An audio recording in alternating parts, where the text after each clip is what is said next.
Y bueno, ahora sí tenemos la suerte de tener acá en la mesa a Pia Hasenclever con su libro, que ya tiene... ¿Hace cuánto que salió este libro ya? Acaba de cumplir un año. Un año. Mariposas en reversa. Bueno, nombre. ¿Te gustó? Un título atrapante. ¿Y qué será una mariposa en reversa? Y que va para atrás. Está bien, ¿no? Es raro, eso no van para atrás. No, ¿sí? Vuelan para adelante en general, pero ella tendrá sus razones. Pero es una cuestión un poco más poética, tiene que ver con la metamorfosis hacia atrás. Claro, porque generalmente, a ver, corríjanme, bueno, vos sos bióloga, el señor es ingeniero, sí. Las mariposas tienen una evolución, ¿no? Obvio. Tienen estadios. Muy bien. ¿Y en qué se convierte una mariposa? No, viene de una larva, de un gusano. Exacto, ¿no? La larva de gusano se convierte en mariposa. En mariposa. Muy bien. Es una metáfora enorme. Es una enorme metáfora. Pero hay un momento en la vida en donde uno llega y hace un poco el camino inverso, ¿no? Revisa, mira el gusano del que salió, sí. Podría ser. Normalmente cuando ya estamos bastante viejos, pero eso podría ser el camino de las mariposas. Son como los pelos, los cabellos grises que hablaba Allan Poe, ¿no? Más o menos. Es el archivo. ¡Qué bárbaro! ¡Qué bárbaro! Hay un libro cuando vos me digas, Pía, ¿eh? Igual tengo que decir que me reciban así con Edgar Allan Poe, tanta mención de la muerte y la locura, me hizo sentir muy bien. Bueno, es una mariposa. Te quedaste con lo peor de Allan Poe, porque también es un gran escritor, y lo trajimos porque es un gran escritor, y habla de la belleza de la mujer, o sea que toma eso. Voy a tomar eso. Bueno, contanos un poco, me imagino, primer libro, ¿no? Publicado. Publicado. Contanos un poco la historia de Mariposas en Reversa. La historia atrás de Mariposas en Reversa. Es un libro que me llevó muchos años escribir, como 7. Surgió de, ya que estamos tan Allan Poe, de un ejercicio corto con un disparador que era un verso de una poeta argentina que se llama Graciela Wenzenblatt, y ese verso decía: me animo a besar culebras. Silencio en la mesa. Y a partir de eso surge este personaje que se llama Jacinta, que es una niña de 12 años, por ejemplo, y era una niña un poco extraña en el campo, y que tenía una cierta... le generaba cierta ternura a estos bichos que todo el mundo detesta, como las culebras, los murciélagos. A ella no le espantaba las arañas. Entonces, a partir de ahí empieza a surgir este personaje. Es una historia de crecimiento. La novela acompaña toda la vida de Jacinta. Toda no, hasta que tiene 37 años, pero está puesto como en 2 momentos, en 2 veranos. Ubicado en un ambiente de campo. ¿Qué más les puedo contar? ¿Nos podés contar, por ejemplo, si el ambiente de campo tiene alguna referencia contigo? Caramba. Sí, por supuesto. Sí, está ubicado en... yo me crié en el campo de chica, en Las Rosas, provincia de Santa Fe. Vengo de una familia alemana donde que se instalaron ahí en los años 1850 y no se movieron, entonces todos fuimos creciendo ahí, sigue estando. Y entonces un poco uno empieza a escribir de lo que, yo que no soy una escritora con una trayectoria larguísima, todavía.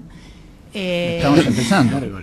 Sí. Por eso. Es una chica que produce mucho, es productora. No sé si me van a dar los años, pero bueno, produciré lo que pueda producir sí. Y si, por otro lado, si tardo 7 años con cada novela va a ser un problema, pero estamos acelerando el paso con la próxima. Entonces, bueno, básicamente me apoyé mucho visualmente en estos ambientes que conozco, y el campo es algo que conozco muy bien, le tengo un enorme cariño y bueno, por eso la historia está en torno al campo, pero también hay una madre, un personaje bastante entre enigmático y glamoroso, que la madre se escapa bastante y la madre circula por otros ambientes como Europa. Entonces, va del campo a Europa sin escalas. Ahora, vos sos bióloga. Soy bióloga, sí. Evidentemente, tu infancia en el campo tiene que haber tenido algo que ver con esa decisión, ¿o no? Yo creo que sí. La infancia en el campo y los veranos en el sur. básicamente en Bariloche, me pasé mucho y después por mi trabajo he recorrido toda la Patagonia en su momento, así que digo, como bióloga me marcó mucho el campo y las montañas de Bariloche. ¿A qué edad viniste a vivir a Buenos Aires, si es que vivís en Buenos Aires? Vivo en Buenos Aires, Siempre vivo en Buenos Aires. Sí, vivo en Buenos Aires, vivo en San Isidro. En realidad nací acá, fui y vine todo el tiempo. Vivía acá en Buenos Aires. Ah, ok, ok. Entendí acá. que te criaste en el campo y que vivías en el campo y ibas al colegio en el campo. Por periodos muy cortos, pero cuando fue el momento del colegio, fui al colegio acá en Buenos Aires. Ok. Así que... Había interpretado O sea, mal. que vos trabajaste. No, pero de dije, bióloga. dije que me crié en el campo. Sí. Es como una sensación más de crianza. No, claro, es lo que más te marcó, digamos. Sí, más que la ciudad, definitivamente. Sí. Como bióloga trabajé muchos años en parques nacionales, me formé como bióloga de la conservación. Y los últimos años de parques nacionales trabajé muchísimo en la conservación de ballenas y delfines y mamíferos marinos en Puerto Madryn y esa zona, Península Valdés, toda esa zona en áreas marinas, y eso me gustaba un montón. ¿Y cuándo se te prendió y cómo la lamparita de escribir un libro? En realidad, Mariposas en Reversa no empezó con la idea de, me voy a sentar a escribir una novela. Tampoco fui la clase de persona que toda su vida escribía diarios y llevaba escritos. Sí era la clase de persona que escribía bien y siempre le daban todos los informes que nadie quería escribir para que los escribiera. Eso me pasaba bastante seguido. Y empecé taller de escritura en algún momento con una poeta muy linda poeta que se llama Ana Guillot, que da talleres en San Isidro. Empecé a escribir con ella y ahí descubrí que se podía escribir no solamente cuando alguien te rompía el corazón, o sea, en un desborde emocional, sino que uno se podía, ¿viste? ¿Cómo escribe el corazón, no? Claro, porque yo por ahí uno escribía cuando tenías algún traspié afectivo. Pero yo diría que el arte siempre estuvo vinculado con vos, porque el tema de la fotografía es una cosa también que has tenido mucho que ver, ¿o no? Yo, si a mí me decían hace un tiempo, porque te conozco hace un tiempo, sí, bióloga, todo ese fenómeno, pero era fotógrafa en un punto, ¿no? Sigo siendo. No es menor ese punto. No. Que fui fotógrafa antes que escritora, seguro. Sigo siendo fotógrafa, me encanta la fotografía. Pero sí, ahora estoy bastante más... Igual son lenguajes que se cruzan todo el tiempo. La fotografía, o sea, bueno, y la claro, escritura. eso te iba a decir, están muy relacionadas, digamos. Están Es muy arte. relacionadas, sí. Es una forma de... Son dos maneras de decir algo. De hecho, yo empiezo a escribir con la idea de mezclar los dos lenguajes. Con mis fotos y textos, no que un texto explicara una foto o que una foto ilustrara un texto, sino que dialogaran de alguna manera. Todavía no lo logré, salió una novela, pero siempre está la idea de hacer un libro con textos probablemente más hacia lo poético, no poesía, pero más una narrativa poética. Esto tiene algo de poquito de narrativa poética, este libro. De los dos lenguajes hay una cosa que me encanta, que es lo que se dice o lo que se muestra y lo que subyace, lo que no se dice, lo que no se muestra. Sí, que algunos te dicen que es lo más importante. Y claro. Es lo que hace el arte interesante, Y creo. es la sensibilidad, por decirlo de alguna forma, Y con lo concreto, Sí, de todas maneras... lo que te hace sentir. La fotografía es imagen y la narración es imagen también. Totalmente, sí. Cuanto más fuerte es la imagen que lleva el escritor adentro, mejor se plasma después en las letras. Mejor se describe, ¿no? Claro. De hecho, a mí una de las cosas que me dicen es que es una novela muy visual y se ve que lo fotográfico mío va hacia la escritura, como si necesitara ver para poder escribir. O, no sé si podría escribir una novela sobre Marte, por ejemplo, a menos que me ponga a ver fotos de Marte. Claro. Podría ser. A mí, yo por ejemplo, que he leído algún libro y después ha pasado a ser película, te impresiona cómo los personajes te los imaginabas de una manera, ¿no? Sí, no, yo no voy a ver nada que haya leído. Mirá vos. ¿No? Bueno, Cuesta siempre un montón, te diría. dicen que el libro siempre es mejor que la película. Siempre. A mí me pasó que, por ejemplo, El Señor de los Anillos colmó todas mis expectativas. la película. ¿Te gustó mucho más la película? No, me gustó lo que había interpretado, imaginado, leído. lo que había leído, lo vi plasmado en la película.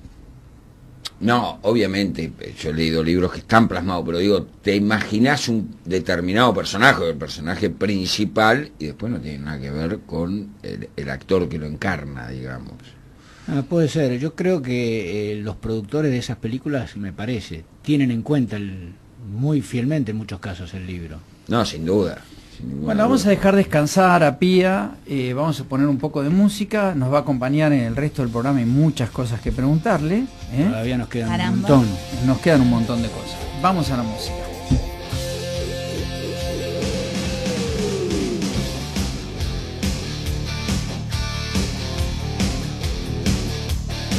Bueno, y seguíamos con Pia Hasenclever y Mariposas en Reversa. Estamos hojeando el libro. Pazman, vos querías preguntar algo. Sí, Arranquemos. le quería preguntar a Pía, porque leí algo del diario, de un diario, entonces, sí. ¿A qué te referís en eso? En realidad, sí, no son los diarios, es un diario un cuaderno que escribió mi mamá cuando yo tenía 1 año. En ese momento vivíamos afuera, nos habíamos ido a Hamburgo, en realidad se había ido de ella y yo fui arrastrada, y lo empezó en Hamburgo y estuvo conmigo mucho tiempo, yo no le daba mucha bolilla y un día, o en un momento, yo ya tenía la novela muy avanzada, casi probablemente toda la primera parte escrita, y me di cuenta que encontraba cosas en el diario, ese que había escrito mi mamá para mí. No era un diario íntimo. No era un diario íntimo, Okay. Por eso un poco me animé a hojearlo, digamos. No, bueno, era un diario que ella dice, la primera página dice diario de María Pía y esas cosas, Hamburgo, 1969. Era un diario que ella escribía, un cuaderno que ella escribió para mí, por eso me sentí con la libertad de usarlo. Claro. No es que yo estaba exponiendo. Pero ella escribía un montón de cosas que tenían que ver con ella, a mí me parecían aburridísimas, hasta que un día lo leí con mayor atención y encontré que había un montón de cosas que dialogaban con lo que yo había escrito, como si lo que yo hubiese escrito en algún lugar del inconsciente hubiese tenido en cuenta ese diario, y me pareció como una cosa bastante mágica. Lo hablé en ese momento con Ana y yo, que era con quien yo estaba haciendo taller, y me dijo, esto es maravilloso, tenés que incluirlo, y a mí me dio... Y bueno, y así nació la inclusión de ese diario, que es la parte no tan ficcionada en una historia que es completamente ficción. Qué bueno. Qué Vos historia. nos comentaste que habías tardado 7 años en escribir el libro. Sí. Durante todo ese tiempo habrás tenido inseguridades y habrás tenido gente que te leía, que te decía está bien, está mal, ¿por qué esto? Todo eso. Sobre ¿Quiénes? todo inseguridades. ¿En quiénes te apoyaste? Las primeras personas, o sea, ¿cómo es la historia de cuando uno empieza a escribir algo que no va a ser una novela? Porque yo en ese momento, ahora sí estoy escribiendo una segunda historia con la intención de que sea una novela. Si me sale veremos, pero hay una intención. Mariposas en Reversa no había una intención. Y la historia fue avanzando gracias primero a mis compañeros de taller, que yo veía que traía cosas, lo leían, les gustaba. Y de a poquito me fui animando a personas con la consigna de que por favor, si les parecía un espanto, que me lo dijeran, que no fuesen tan amables, un poco sí, pero no, porque si no me estaba exponiendo yo a publicar algo que no La estaba famosa bueno. crítica constructiva. Sí, que hay que bancársela, pero bueno, Sí, pero hay está que bueno. bancársela. Hay que bancársela, pero que venga de tus amigos, no de gente que después te van a destruir igual o no. Entonces, ese camino de contención estuvo muy bueno. Después en algún momento lo presenté en una clínica que da María Sonia Christoph. No salió seleccionada para trabajar, porque seleccionaban nada más que 6 trabajos, se habían presentado un montón, pero ella, María Sonia, me dio un apoyo, me dijo que le había gustado, entonces que María Sonia Christoph, que es súper grosa, te diga, fue un paso más.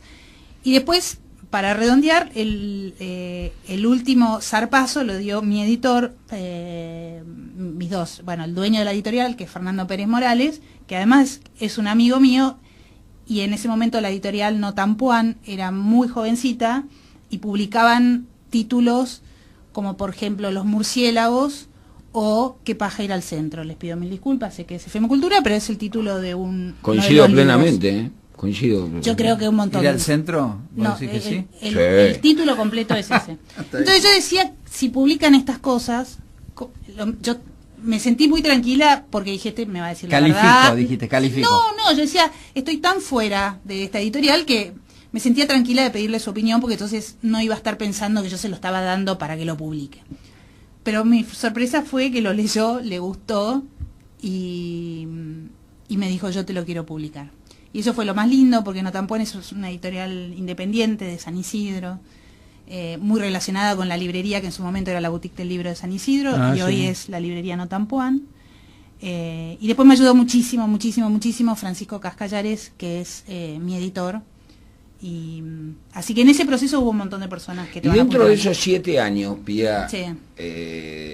fuiste cambiando, digamos, la historia, algo que a lo mejor ibas a ir por allá, terminaste yendo para el otro lado. Poco, porque yo no, cuando empiezo a escribir no tengo demasiada idea de dónde voy. Me parece O sea que no cambiaste, claro. No, me parece que justamente una de las maravillas de escribir es como prender Netflix. O sea que todos los días te sorprenda. Tenía una idea general, Claro. pero era sentarme y decir, bueno, a ver qué va a pasar hoy. con Vos los sabías cómo personajes. empezaba, no sabías cómo terminaba. No tenía mucha idea cómo iba a terminar. Me está pasando lo mismo ahora con esta que estoy escribiendo, que es una de las partes que más me divierte de la escritura. Ese nervio de En algún lugar lo sabés, lo sabés, pero no sabés que lo sabés. y todavía no lo descubrís. ¿Y cómo es la lucha cuando te vienen dos ideas de un final de una novela? Digo, te vienen dos ideas y estas dos están buenísimas. Escribís las dos. Escribís, si te pasa eso, escribís las dos y ves cuál te parece. Una te va a parecer más buenísima seguro, Ah, se ve. que seguramente es la que no te va a elegir el editor. Ah, está bueno. ¿Viste eso? ¿La corrección lleva mucho tiempo? Es interminable, ¿no? Depende cuán obsesivo seas, en mi caso sí. Sí, llega un momento donde te hartás, no querés saber más nada, lo soltás y ahí te tienen que ayudar. Porque, bueno, decían que Borges publicaba para no tener que corregir más. Sí, hay una frase en ese sentido. Algo así decía. No soy Borges, pero Los- puedo los darme Estamos cuenta. tan todos en camino de Estamos- serlo. Los autores publicamos para no tener que seguir corrigiendo. Exacto. Eso dijo Borges. No sé si fue Lo- Borges. lo- Alguien lo dijo. También no sé si dijo fue una Borges. frase que a mí me encanta, cuando un periodista novato y muy molesto lo estaba entrevistando y le dijo, ¿le puedo pedir un favor? Sí, por supuesto, sí, dijo el periodista que casi se muere. Benefícieme con su ausencia, le dijo, y me parece una frase bueno, tan una- linda. Parecida a la de Groucho Marx de ayer. Extraordinaria frase. No, me la voy a... Beneficieme con su ausencia. Hay que ver si se quiere acercar a mí. Muy Como educado. para Para, utilizarla, no te queremos beneficiar. ¿Qué te dice? ¿Qué decís vos? Hay golpe de puño directamente. No, vení. No, bueno, No, pero no si le va, viene se una queda. persona como Borges, alguien que le está haciendo una nota, y por más que es una agresión tremenda, muy bien dibujada, te tenés que ir. ¿Vos decís? Sí, seguro. O no sé, o te defendés. No, bueno, benefícieme con su ausencia. No lo beneficio nada. Bueno, tomate la flaco porque te mato. Pero ¿y cómo le retrucas beneficio con Claro. su ausencia? No, O sea, no, tiene que ser algo... Si tenés un poquito de dignidad, andate. Como diría el refrán, ¿no? Vamos a usarla. Vamos a Vamos. ver si da resultado. Beneficiame con tu ausencia. Bueno, el tiempo vuela, como verás, ya son las 2, nos quedan 2 minutos nada más Qué barro. para, bueno, recordar Mariposas en Reversa. ¿Dónde lo conseguís? ¿En todos lados está? Tenemos un problema bueno porque Se está agotó. casi agotada la Vamos, primera vamos por edición. la Muy segunda bien, edición. muy Así bien. que estamos en proceso de reeditarlo. Se consigue, por supuesto, en la librería No Tampón en San Isidro, Chacabuco 459. Muy bien, muy bien. Y prontamente, cuando solucionemos el tema de la reedición, en las librerías. O sea, hay que amiga. hacer reimpresión y listo. Listo, Cualquier cosa que quieras, Mundo de Papel, Sí. hablas con Pazman, ¿viste? por supuesto. Todo lo que sea imprenta, Todo lo que sea a color, afiches serían afiches, públicos. Lo único promoción. que cuando haya que pagar, Pía no está en reversa, ¿no? Bueno, Pía, muchísimas gracias por haber estado con nosotros hoy. Muchísimas gracias Esperemos a que ustedes. la hayas pasado bien. Sí. Y nos vemos mañana Sí, nosotros claro. acá en la Sí, misa. señor. Nos vemos mañana. Solariedad, pórtese bien. Charlie, muchas gracias. Y a todos los que nos han escuchado, hasta mañana. Gracias por haber estado con nosotros. Hasta mañana.